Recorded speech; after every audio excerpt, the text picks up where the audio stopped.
Scintille in commissione regionale tra il Comune di Trieste che propone il progetto di cabinovia Mare Carso e il comitato del No, lavori al via entro l'anno. Via i lavori sulla linea ferroviaria della regione, in campo la protezione civile e i vigili del fuoco per la prevenzione sugli incendi, mai più un'estate come nel 22. Consiglio comunale saltato, la maggioranza cerca l'intesa sull'asilo di Roiano e altre situazioni sospeso, l'opposizione non perde l'occasione per lanciare alcune frecciatine. Controlli stradali da parte dei carabinieri in questo scorso fine settimana, il risultato è 4 persone denunciate, 5 patenti ritirate per guida in stato d'ebbrezza. Tegole, alberi e rami pericolanti, guasti in città e tante telefonate alla sala operativa da cittadini in difficoltà, sono oltre 50 gli interventi per Bore dei pompieri a Trieste. Notizie, nuova grafica, domande frequenti, intelligenza artificiale, presentato alla caserma San Sebastiano il nuovo sito web della Polizia Locale di Trieste. Il Cirque du Soleil arriva a Trieste per un intero mese tra giugno e luglio 2025 nell'ambito dei grandi eventi in regione per Go, città europea della cultura. Buonasera dal telegiornale di Tele4. Toni accesi e posizioni sicuramente molto distanti oggi nell'aula del Consiglio regionale dove la quarta commissione si è riunita per le audizioni sul progetto di cabinovia da costruire a Trieste. Presenti il Comune con in testa il sindaco di piazza e il comitato che si batte contro la realizzazione dell'opera. Vediamo il servizio. Assessore, ascoltasse quando dice. Posizioni distanti e inconciliabili e scintille in aula sul progetto della cabinovia. Protagonisti da un lato il Comune con in testa il sindaco di piazza, dall'altro il comitato Novo Via. Teatro dell'aspro dibattito l'aula del Consiglio regionale in occasione delle audizioni sul piano in quarta commissione. Il sindaco ha ribadito la volontà di realizzare l'opera, ritenuta una grande opportunità per la città, e ha poi abbandonato l'aula dopo l'intervento di una portavoce dei residenti che aveva definito arrogante l'amministrazione comunale. A Trieste è un problema politico, cioè siccome lo fa il centrodestra, allora il centrosinistra deve dire no. È una grande opportunità per la nostra città. Pensiamo alla penetrazione da nord, cosa succede ogni mattina. Mettetevi un giorno, fatemi una cortesia, andate in via commerciale e rendetevi conto, andate in strada del Friuli, ma pensate a portare i turisti in Carso che arriveranno in Portovecchio, ma non so, mi sembra di essere normale, insomma. Loro mi hanno detto che sono arrogante, vabbè, vuol dire che sono arrogante, difatti vado via. A illustrare il progetto nel dettaglio è stato l'ingegnere del Comune di Trieste Giulio Bernetti, che dopo la chiusura favorevole della procedura ambientale e la possibilità di approvare la variante in Consiglio Comunale ha auspicato il via al cantiere entro la fine dell'anno.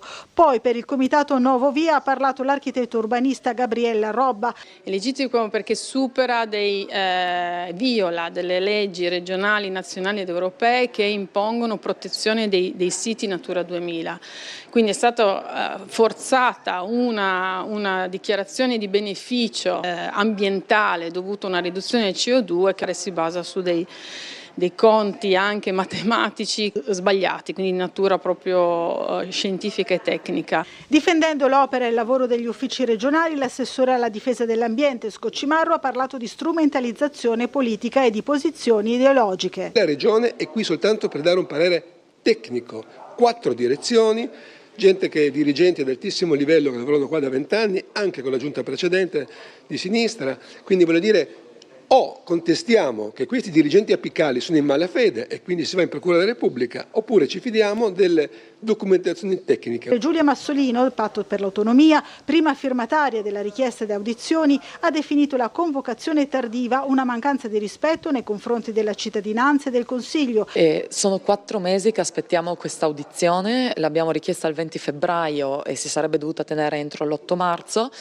Arriviamo quindi ora con una vinca già approvata dalla Regione, cosa che secondo noi non sarebbe stata da fare, considerando che anche il TAR ha dato ragione al Comitato sul fatto che le alternative all'Ovovia non siano state attentamente valutate.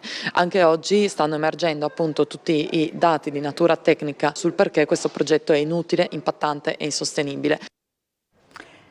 Prevenzione degli incendi estivi, focus sulla linea ferroviaria, riunione in prefettura a Trieste questa mattina per fare il punto della situazione sulla macchina organizzativa. Vediamo. Direi che le procedure sono in ordine, abbiamo fatto il punto grazie a questa convocazione del prefetto. Mi pare che la macchina operativa è pronta, adeguata qualora dovessero verificarsi condizioni di questo genere. Mai più un'estate come quella del 2022. Il ricordo del Carso che brucia è ancora vivo nella mente di tutti, ma la macchina d'emergenza antincendi è pronta. Riunione in prefettura questa mattina per fare il punto della situazione sull'estate che stiamo attraversando. Anche se scontiamo un 30% in più di precipitazione, quindi è chiaro che tutti quanti auspichiamo di non doverci aspettare quello che è accaduto nel 2022. I lavori peraltro anche sia di trattamento che di realizzazione di alcuni muri attorno a quella che è la linea ferroviaria, che era uno dei punti più critici rispetto alle precedenti esperienze, sono in corso di realizzazione, quindi mi pare di poter dire che la macchina è a punto e intanto contribuiremo a quella che è la situazione critica che riguarda il Sud Italia, in particolare per la Sardegna, dove la nostra colonna mobile di protezione civile partirà per la missione del 1° luglio. In chiave preventiva la protezione civile sta lavorando anche sulle strade d'accesso alle aree ferroviarie.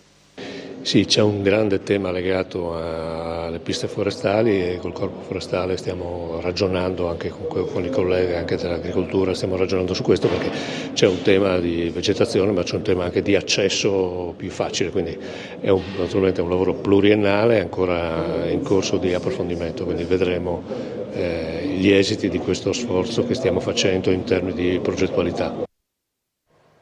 Sempre prefettura, presieduto dal prefetto di Trieste, si è riunito oggi pomeriggio il Consiglio territoriale per l'immigrazione di recente costituito. Durante la riunione odierna è stato presentato il report provinciale sull'immigrazione, nel cui ambito è stata analizzata la presenza in provincia delle comunità straniere sia di lungo periodo, con i connessi profili attinenti anche alle richieste di cittadinanza, sia di periodo più breve legata ai flussi di ingresso attraverso la rotta balcanica. Tra i dati presi in considerazione vi sono stati anche quelli relativi alla presenza sul territorio di minori stranieri non accompagnati. Su questa tematica, grazie al contributo della rappresentante di UNICEF, ci si è soffermati approfondendo le prospettive offerte dall'affido familiare, strumento prezioso di supporto sia per la transizione del minore verso l'età adulta, sia per gestire l'emergenza quale forma d'accoglienza diffusa radicata nella dimensione comunitaria.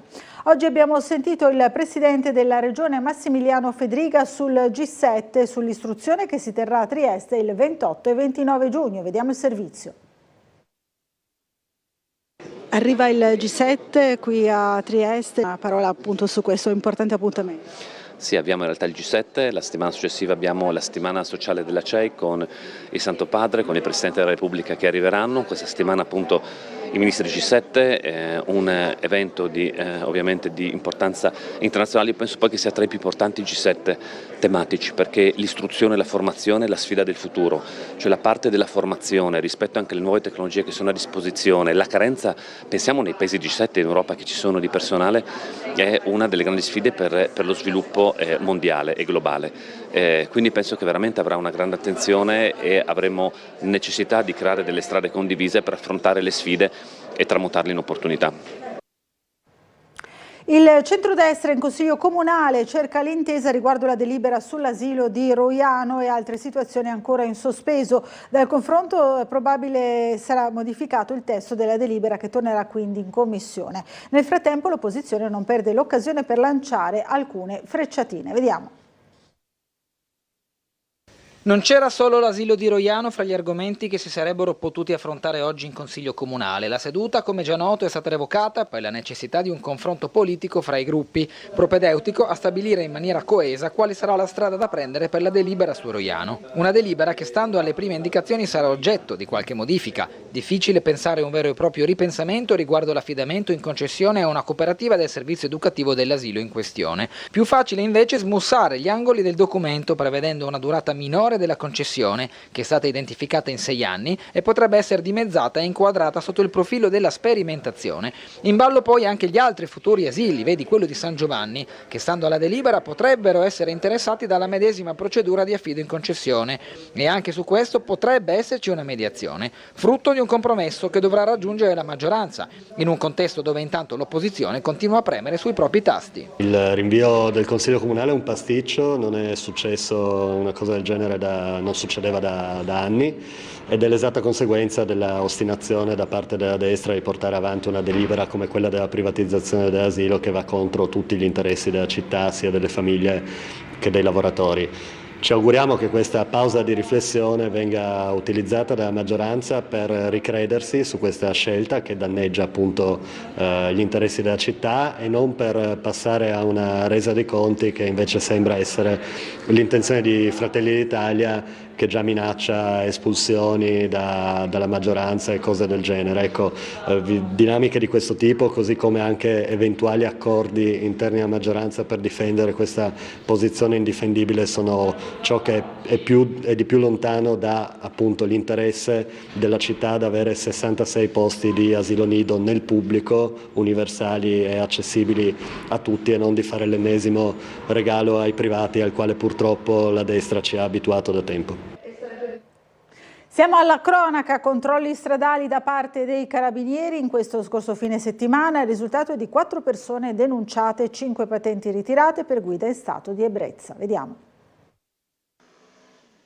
Sono 4 le persone denunciate per guida in stato d'ebbrezza nel corso dei controlli alla circolazione stradale operati dai carabinieri della compagnia di Aurisina per prevenire gli incidenti, a volte anche mortali, molto spesso causati dall'abuso di alcol prima di mettersi al volante. Con l'impiego dei militari delle stazioni di Villa Opicina e Barcola, coadiuvati dall'aliquota radiomobile, nello scorso fine settimana sono stati effettuati numerosi controlli stradali per accertare l'eventuale abuso di alcolici. 5 le patenti ritirate ad altrettanti automobilisti trovati alla guida con tasso alcolemico superiore a quello consentito. Per 4 persone è scattata la denuncia penale all'autorità giudiziaria, in quanto il tasso alcolemico è risultato oltre la soglia di 0,8 grammi per litro, mentre per un automobilista si è trattato di una sanzione amministrativa, in quanto il risultato è stato tra 0,5 e 0,8 grammi per litro. Si tratta di persone residenti a Trieste provincia, dell'età di 25, 26, 28, 35 e 57 anni. Per tutti e 5 si è proceduto al ritiro della patente di guida, mentre le auto su cui viaggiavano sono state affidate a terze persone idonee alla guida.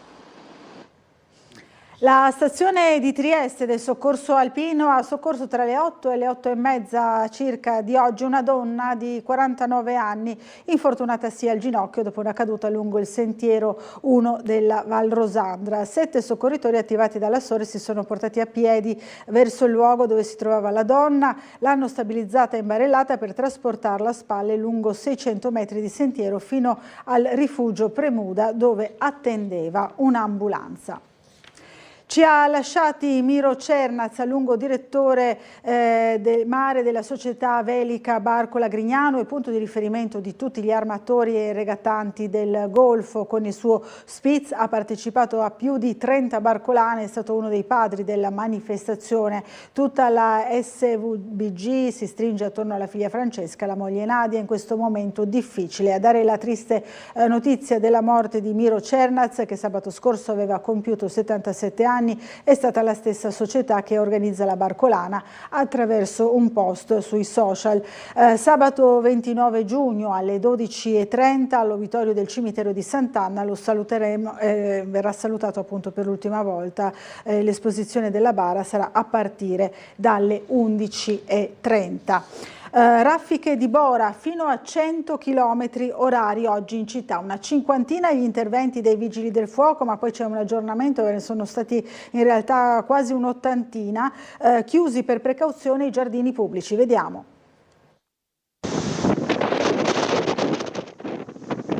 Soffia bora sostenuta a Trieste con raffiche fino a quasi 100 km all'ora. I meteorologi dell'ARPA lo avevano previsto. Nell'ambito di una depressione che interessa l'Italia fluiscono correnti di bora al suolo sull'Alto Adriatico, mentre in quota sulla regione prevale un afflusso da sud-est più umido, specie verso le Alpi. Da ieri sera la bora è dunque diventata mano a mano più intensa e invece prevista in calo a partire da domani. E se da un lato il vento ha spazzato via gran parte delle mucillagini che invadevano l'area costiera, dall'altro, a causa delle forti raffiche che ancora sferzano la città, sono oltre una cinquantina gli interventi effettuati dai vigili del fuoco dalla mezzanotte di oggi. La centrale è stata contattata dai cittadini per diversi problemi, tra cui alberi e serramenti pericolanti, intonaci caduti e altro. Il vento sostenuto, con raffiche oltre i 100 km orari, ha portato l'amministrazione comunale a chiudere preventivamente i giardini pubblici. Si valuteranno successivamente le condizioni per la riapertura eventuale di domani. Sono Sono dunque chiusi al momento il giardino pubblico, il parco di Altura, il giardino Basevi e quelli di via Catullo, via Mascagni, via San Michele, villa Engelman e villa Revoltella, con accesso garantito alla chiesa. Rimane aperto il giardino di villa Sartorio per lo svolgimento delle attività lavorative negli edifici. Ancora cronaca, esce di strada per evitare un animale selvatico e l'auto si ribalta in un incidente che per fortuna non ha causato gravi conseguenze. È successo oggi nel tardo pomeriggio sulla strada provinciale 1 del Carso all'altezza di Banne. Sono rimaste ferite in maniera non grave 2 donne di 27 e di 33 anni che sono state portate dal 118 all'ospedale di Cattinara. Sul posto, oltre ai sanitari, anche la Polstrada e i vigili del fuoco di Opicina che hanno estrinsecato le 2 donne dal veicolo. La strada è rimasta bloccata con seri disagi al traffico. Un altro incidente si è verificato sempre oggi intorno alle 14 in piazza Goldoni in direzione Galleria tra 2 scooter. Sul posto la polizia locale per i rilievi e il personale medico del 118 che ha condotto uno dei 2 scooteristi a Cattinara per le cure del caso. Ora ci dobbiamo fermare per una breve pausa pubblicitaria, restate con noi.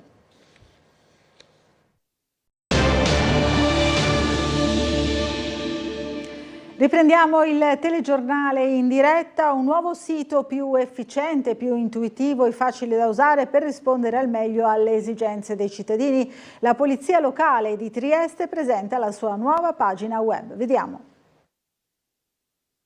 Un sito più chiaro, più semplice, più facilmente raggiungibile e accessibile a tutti, proprio perché vogliamo in qualche modo rafforzare la possibilità di comunicazione tra i cittadini e la polizia locale. Da questa mattina è online il nuovo sito polizialocaletrieste.it, un portale rinnovato per rispondere alle esigenze dei cittadini, dalla sezione notizie alle domande frequenti a cui si può dare un'immediata risposta e una nuova grafica intuitiva e semplice con la possibilità di cambiare contrasto e colori a seconda delle esigenze e del tipo di lettura che si vuole intraprendere.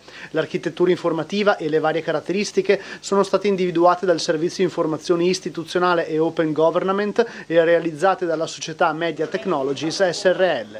Il sito è raggiungibile da qualsiasi dispositivo, che sia tablet, computer o smartphone, e tramite esso si può contattare la sala operativa. Il nuovo sito della Polizia Locale di Trieste rappresenta il primo step di una serie di innovazioni che verranno introdotte e che puntano all'utilizzo in via sperimentale di intelligenza artificiale per migliorare la comunicazione con il cittadino. Già adesso la sezione delle FAQ dà la possibilità di avere delle risposte immediate alle domande più frequenti, più tipiche in tantissimi campi, e questo è un primo ausilio. Sulla base di questo, di altre elaborazioni, delle richieste che arrivano dalla sala operativa piuttosto dal nostro ufficio di relazioni esterne, si cercherà di arrivare a un assistente virtuale che possa condurre nel dato giusto richiesto dal cittadino il modulo, il dato, l'informazione, oppure alla richiesta direttamente a un operatore. Quindi il primo passo sarà cercare di avere un assistente virtuale nei prossimi mesi. Abbiamo sentito prima le parole del Presidente Massimiliano Fedriga sul G7 istruzione che ci sarà il 28 e 29 giugno proprio qui a Trieste. Sono state diffuse proprio dai vigili della Polizia Locale le prime indicazioni sulle chiusure al traffico. Allora venerdì 28 giugno dalle 7 in poi rive chiuse ai veicoli da Piazza Tommaseo esclusa fino a Piazza Venezia, con deviazioni in via Cadorna per chi arriva da Campo Marzio e in via Canal Piccolo per chi arriva da Corso Cavour, mentre sabato 29 giugno dalle 7 alle 15 o fino comunque a cessate esigenze le rive saranno chiuse ai veicoli da Piazza Tommaseo compresa fino a Piazza Venezia. Anche qui deviazioni in via Cadorna per chi arriva da Campomarzio, in via Mazzini per chi arriva da Corso Cavour e in via Milano per chi arriva da Corso Cavour. Sensibilizzare sulla violenza contro le donne. Con una donazione al centro antiviolenza GoUp si chiude il progetto Donna Libera. Vediamo. Il titolo del quadro di Arturo D'Ascanio è un titolo molto simbolico, Donna Libera, che è quello che noi facciamo al centro. Noi sosteniamo le donne nel loro percorso d'uscita, le sosteniamo in tutto l'iter, possiamo garantire a loro protezione, ospitalità nel momento di maggior rischio e poi le accompagniamo in tutte le fasi delicate di questo percorso. Con una donazione di 800 euro a beneficio del centro antiviolenza Goap e ricavati dalla vendita all'asta del quadro dell'artista Arturo D'Ascanio si chiude il cerchio del progetto Donna Libera, volto a sensibilizzare sul tema della violenza sulle donne. Ci permette di garantire la gratuità di tutti i servizi che offriamo alle donne. Insieme ai fondi che riceviamo dalla Regione e dal Comune di Trieste, sicuramente questi momenti di sensibilizzazione e di raccolta fondi che arrivano dai privati ci aiutano nelle nostre attività. La chiusura di un cerchio è intesa appunto da un pensiero elaborato nel tempo e è voluto nella realizzazione con uno stravolgimento anche di ciò che è la mia arte generale, non più donne di spalle ma il volto di una donna che guarda il cielo come segno di ispirazione, come segno di libertà. Aggiungo che l'opera comprende anche l'aggiunta di un lavoro extra, un orecchino di colore rosso realizzato con la tecnica del macramè e con un filo americano, e l'artista in questione si chiama Alessandra Rodda. Questa è un'iniziativa lodevole perché affronta attraverso l'arte e la disponibilità di Arturo D'Ascanio la possibilità per il Goa di anche ribadire quello che oggi è un messaggio che può darsi che non sia un allarme tragico, però che deve farci preoccupare per quello che sono delle situazioni che purtroppo sono frequenti, soprattutto nella nostra nazione, per non parlare di altri. Allora, prima di passare agli spettacoli, una nuova notizia di cronaca: una donna di 80 anni ipovedente è rimasta vittima di un grave infortunio subito mentre stava passeggiando lungo il sentiero della Salvia nel tratto tra Santa Croce e Aurisina. L'anziana è caduta a terra dopo aver sbattuto la testa contro il tronco di un grosso albero caduto oltre 2 settimane fa e mai rimosso dal percorso. L'episodio di oggi è avvenuto tra le 10 e le 11:30. Sul posto sono giunti 10 tecnici della stazione triestina del soccorso alpino assieme ai vigili del fuoco. L'impatto, scrive il centro del soccorso, le ha procurato una probabile frattura alla tibia. Ora ci occupiamo del grande spettacolo che è stato annunciato proprio oggi qui a Trieste. Il Cirque du Soleil arriva a Trieste per un intero mese tra giugno e luglio dell'anno prossimo nell'ambito dei grandi eventi promossi in Regione per Go 2025, città europea della cultura. Si tratta di uno spettacolo rivisto, completamente rinnovato proprio per l'occasione, poi per il 40ennale della compagnia che porta in giro per il mondo questo grandissimo spettacolo. Vediamo.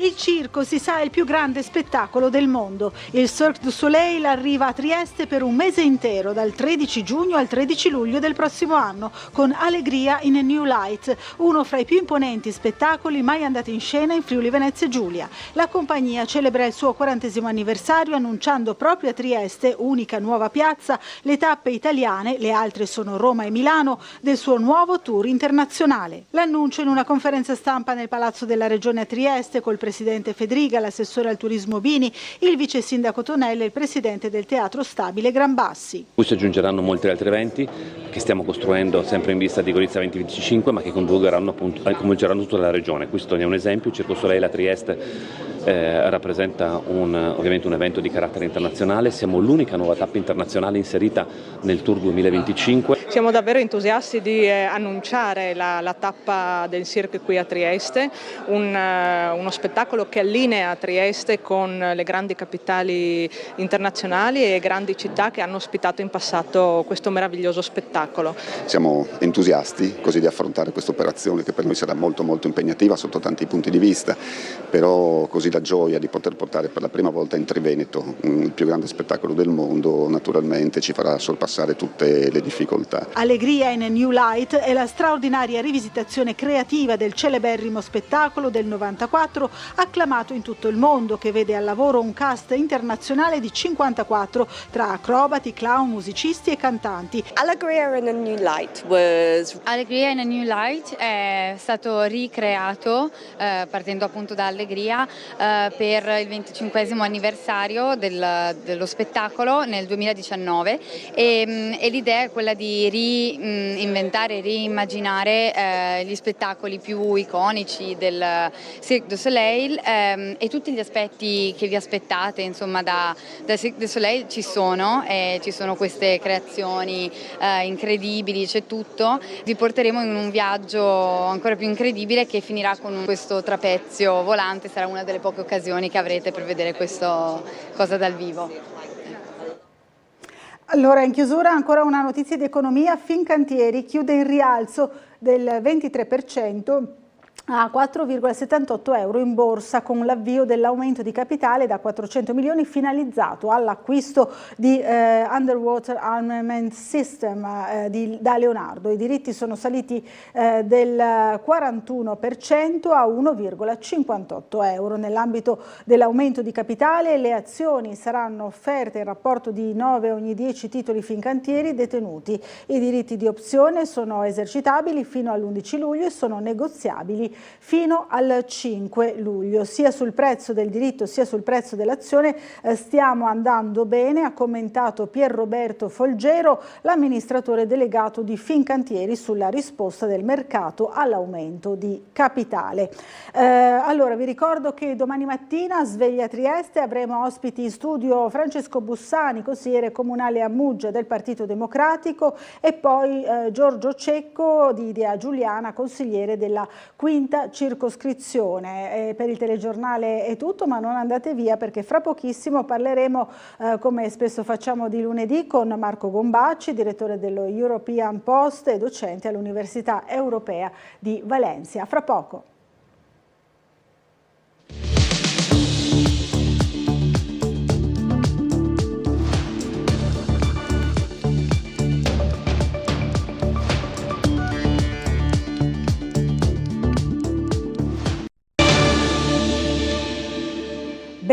Bentornati in diretta con noi. Siamo in collegamento con Marco Gombacci, direttore del European Post e docente all'Università Europea di Valencia. Buonasera Marco, grazie di essere qui in collegamento con noi. Buonasera e grazie per l'invito. Allora, ti trovi a Bruxelles in questo momento, quindi naturalmente con te parliamo di Europa, anche perché c'è molta attesa in questa settimana per le nomine. A che punto siamo in questo momento, Marco? L'ultimo Consiglio europeo c'è stata una fumata nera e tutto è rimandato al Consiglio europeo del 27 e del 28 giugno, per cui questa settimana. Perché c'è stata la fumata nera? Nelle elezioni europee le abbiamo anche commentate assieme qua a Tele4, vi sono stati delle vittorie importanti in determinati paesi chiave o comunque determinati partiti di destra e di estrema destra hanno ottenuto più seggi rispetto a quello che si prevedeva in stati importanti come Francia, come Germania e ovviamente anche in Italia. Però al Consiglio europeo della scorsa settimana sembrava che tutto non fosse successo niente. Tutto stava procedendo come se niente fosse. Francia e Germania, per cui Macron e Scholz, hanno messo sul piatto quelli che erano gli accordi che erano stati fatti tra i diversi partiti europei prima delle elezioni europee, per cui un accordo tra Partito Popolare, tra Partito Socialista e Partito Liberale, ovviamente le famiglie europee. Per cui la Ursula von der Leyen sarebbe stata Presidente della Commissione europea, l'ex Premier portoghese Costa sarebbe diventato Presidente del Consiglio europeo e Kallas, la primo ministro estone, sarebbe diventata l'alto rappresentante. Però non hanno fatto i conti forse con l'oste, perché la Presidente del Consiglio di un paese non di secondo piano come l'Italia si è messa di traverso a queste decisioni. Forse non tanto, anche secondo diversi analisti proprio a Bruxelles, anche secondo giornalisti stranieri, per cui insomma, è interessante anche capire la percezione che c'è all'estero ovviamente dell'Italia, non solo per quanto riguarda i nomi, ma per le modalità di decisione, ovvero sia queste nomine e questo accordo non erano stati concordati con quello che in Europa era l'unico governo che era stato rafforzato dalle elezioni europee, che era quello italiano. E allora a questo punto, con un Macron, per cui con i liberali particolarmente puniti dalle urne delle elezioni europee, ecco come la Meloni e la grande famiglia dei conservatori europei hanno incominciato a dire no, non è che tutto può continuare come se nulla fosse. Attenzione, adesso dovete negoziare anche con noi. E non si è trovato un accordo. E ripeto, io sono convinto che i nomi in teoria potevano anche andare bene anche alla Presidente Meloni, il fatto che ci sono state delle modalità che non sono state apprezzate a Roma. Ora il 27 e il 28 giugno ci sarà... No? Alla luce dei nuovi equilibri, insomma.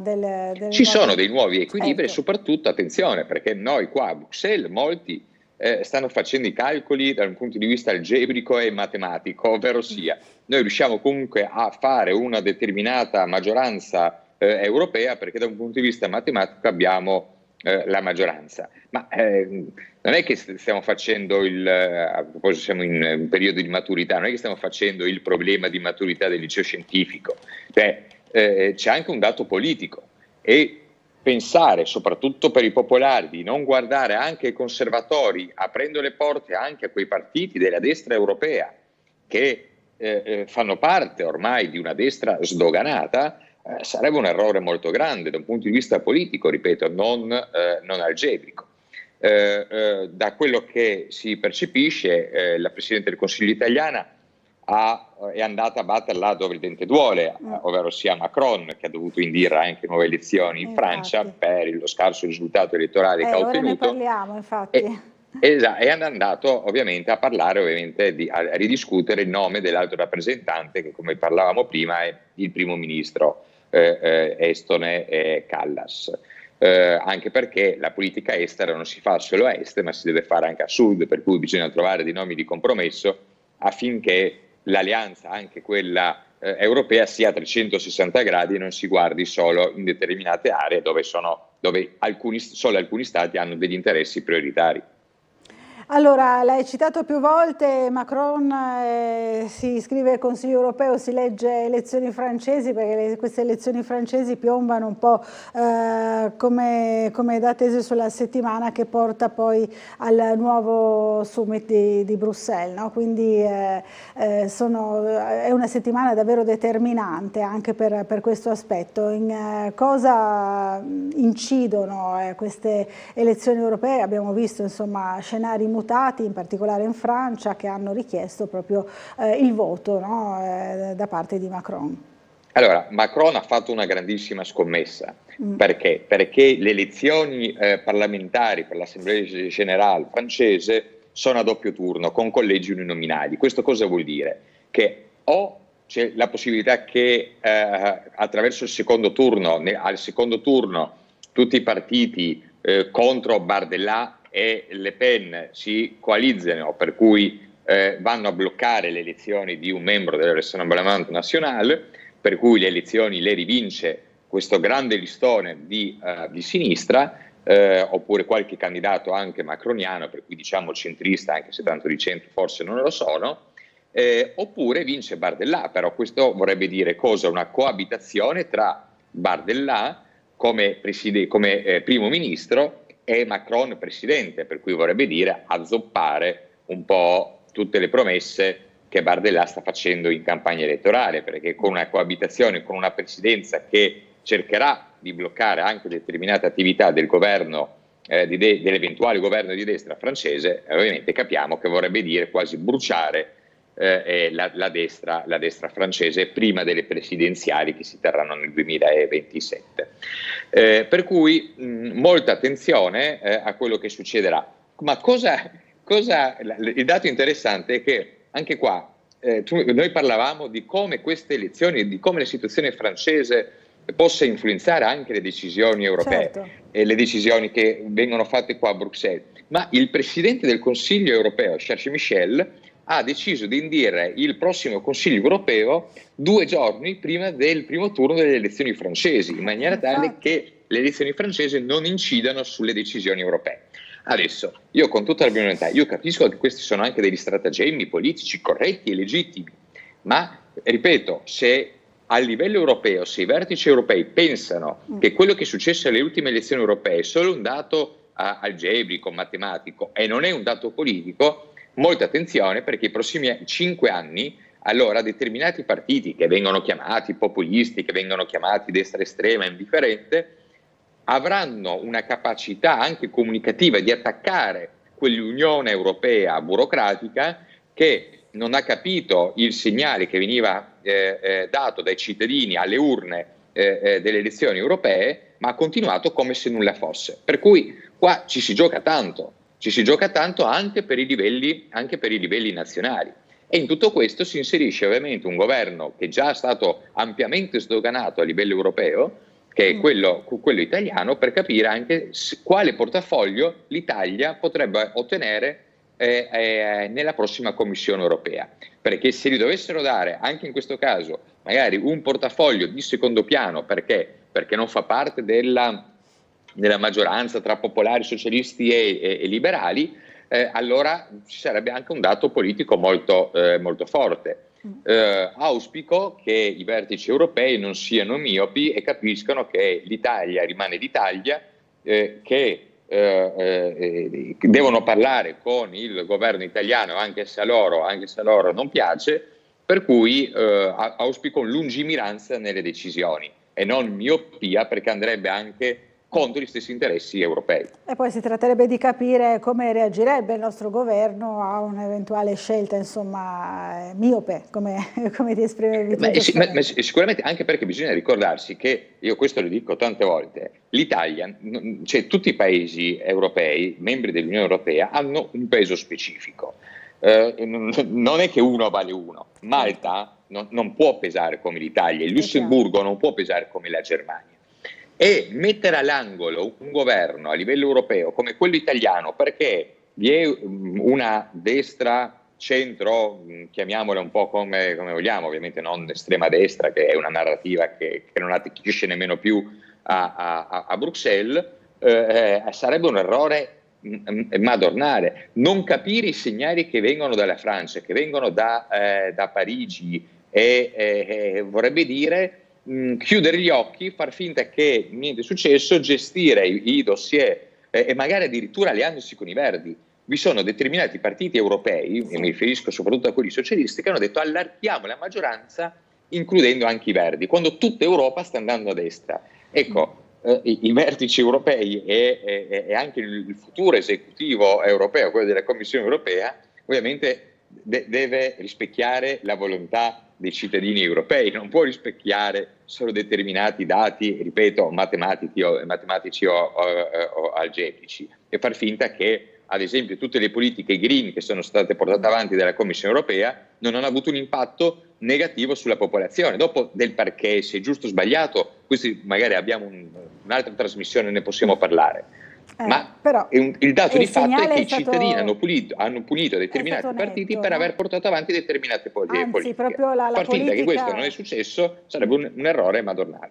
La politica green dell'Europa degli ultimi anni è stata proprio centrale, no? Sia nella campagna elettorale sia poi in quella che è stata la risposta dell'elettorato in tanti paesi in generale, proprio per la formazione, no? della nuova Europa. Quindi si deve sicuramente tenerne conto in qualche modo.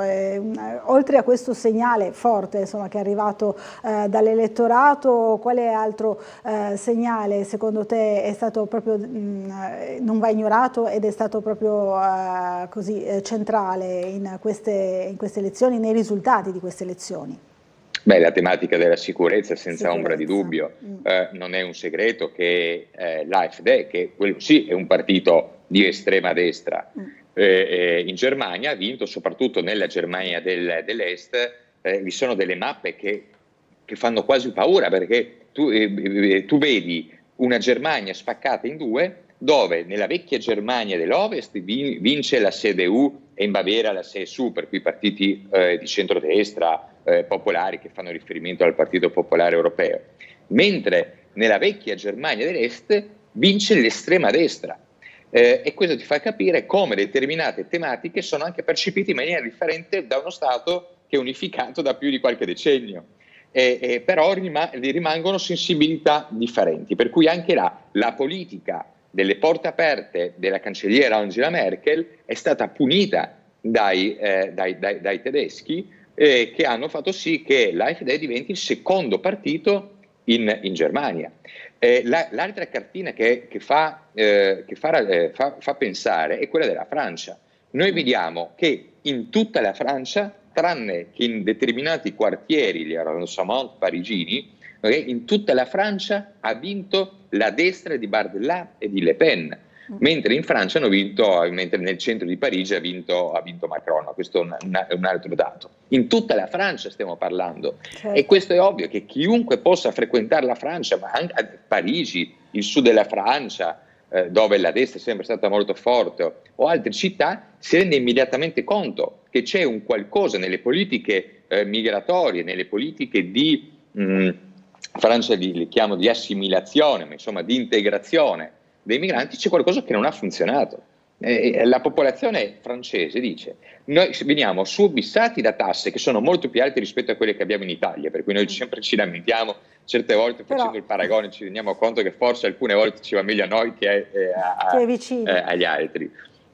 Pagano delle tasse sulle case enormi, tasse di successione al 60% stiamo parlando addirittura, e scendono i costi delle abitazioni a Parigi, hanno raggiunto dei livelli inaccessibili per quasi tutti, scendono in strada e non si sentono sicuri. Capiamo che c'è un problema. Okay? C'è un problema di percezione di sicurezza effettiva, c'è un problema di potere d'acquisto. Vi sono state politiche migratorie che hanno fatto sì che determinati migranti venissero installati anche nei centri di determinate città. Sì, far finta che la popolazione sia stupida e non lo capisca, che non capisca queste politiche lungimiranti fatte, portate avanti da determinati governi francesi, far finta che la popolazione sia stupida e non capisca queste posizioni è un errore politico che determinati partiti stanno pagando a caro prezzo. Sono convinto che hanno ancora la possibilità di recuperare un determinato terreno, ma il sentimento di sfiducia nei confronti della politica, e questo sì che l'abbiamo anche vissuto noi in Italia con determinati partiti, il sentimento di sfiducia nei confronti di un sistema politico ha raggiunto dei livelli altissimi in Francia, in Germania, e quando vi sono dei paesi come Francia e come Germania che danno determinati segnali, è ovvio, si diceva, no, che quando Parigi prende il raffreddore l'Europa starnuta. Ecco, stiamo molto attenti a quello che succede nei dintorni di Parigi, dell'Eliseo, perché è possibile che qualcosa possa cambiare anche nelle politiche a un momento di chi ha governato fino in questo momento, perché ripeto, sono quasi sicuro, cioè è impossibile non rendersi conto che sono stati fatti degli errori enormi e far finta che questi errori non sono stati compiuti e condurre sempre le stesse politiche come se i cittadini non hanno dato dei segnali molto chiari. Ecco che allora si dà la spinta a questi partiti che a me non piace la definizione, ma giusto per capirsi, no? Questi partiti un po' antisistema, questi partiti fuori da un conformismo politico, eccetera. E dopo sarà in questi partiti dimostrare la capacità eventuale di saper governare. Perché un conto è fare opposizione, un altro conto è fare ovviamente governare dei paesi difficili come possono essere la Francia, come può essere l'Italia e altri l'abbiamo paesi. visto anche qui da noi, insomma, anche abbastanza recentemente, no? Un conto è stare all'opposizione, un conto poi è andare al governo da parte di appunto alcuni partiti cosiddetti, come dicevi tu, antisistema. Quindi sono segnali sicuramente che non vanno ignorati, e ci auguriamo insomma che non vengano ignorati a livello ma per il europeo, bene proprio delle istituzioni europee. Per la credibilità. Perché dopo qualcuno, futura, certe volte, anche quando faccio questo discorso qua a Bruxelles, qualcuno mi dice: ma no, sei troppo scettico, dobbiamo lavorare affinché la situazione... Cioè, no, guarda, tu non è che dobbiamo lavorare, chi deve lavorare è coloro che stanno all'interno delle istituzioni europee, ma proprio per il bene delle istituzioni europee è importante che i vertici si diano una sveglia, perché se no l'anti-europeismo continuerà sempre a crescere.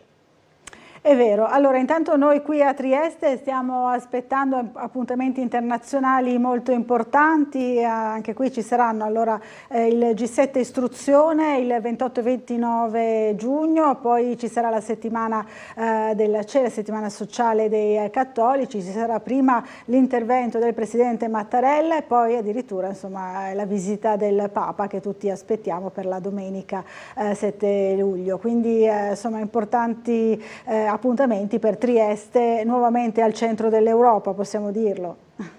E a me fa anche un piacere enorme sentire di tutti questi appuntamenti internazionali a Trieste, perché così tutti i miei amici mi prendono in giro quando racconto che Trieste effettivamente deve essere al centro dell'Europa. Certo. Ci sono 1000 qualità che abbiamo noi a Trieste, anche proprio di prospettiva internazionale. Qualcuno che non conosce Trieste o che non conosceva ancora Trieste prima di incontrarmi mi sorride e ironicamente no? mi prende un po' in giro, però quando sento che ci sarà un G7 di istruzione a Trieste sono orgoglioso della mia città, quando sento che ci sarà il Papa e Mattarella che verranno, che Trieste è stata scelta proprio per la settimana dei cattolici della CEI, sono orgoglioso che Trieste e le bellezze di Trieste, che anche il sistema organizzativo di Trieste, che tutto anche il sistema di sicurezza di Trieste possa fare il giro non solo dei media nazionali ma anche dei media internazionali, per cui aspetterò con grande gioia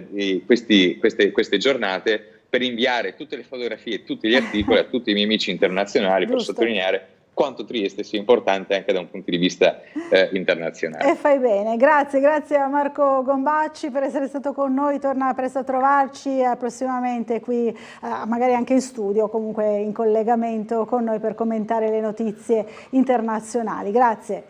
Grazie a voi, grazie per l'invito e buona serata. Grazie a tutti voi che ci avete seguito, buon proseguimento di serata a tutti.